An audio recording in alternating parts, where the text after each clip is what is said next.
Hey Queen, welcome back to my channel, guys. So good to see you.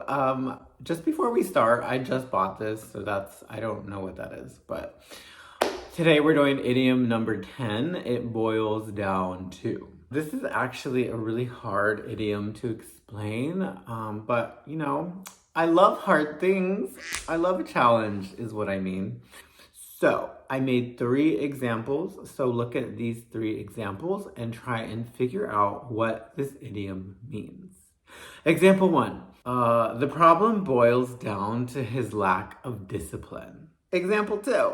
Our shoe company's profits have slowly been decreasing this year. I think it boils down to how much competition we have this year. Nike just launched a new spring line. Adidas just announced a huge summer sale. So we have to work harder to keep up with the competition.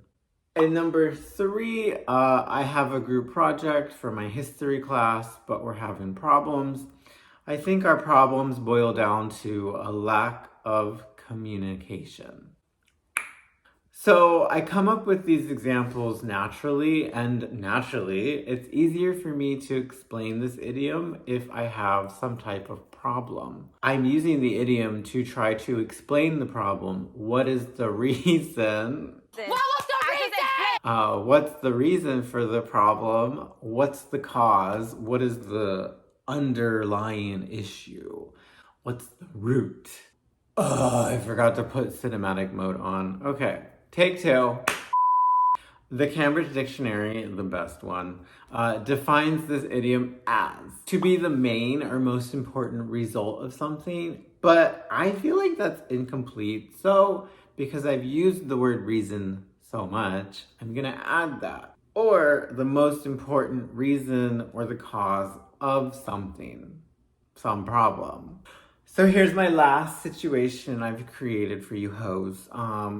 Referring to that first example, some more context. Mrs. Buckley was called to the elementary school because her son was misbehaving. Her son stole another student's toy, but he also never follows the teacher's instructions. It could never be me.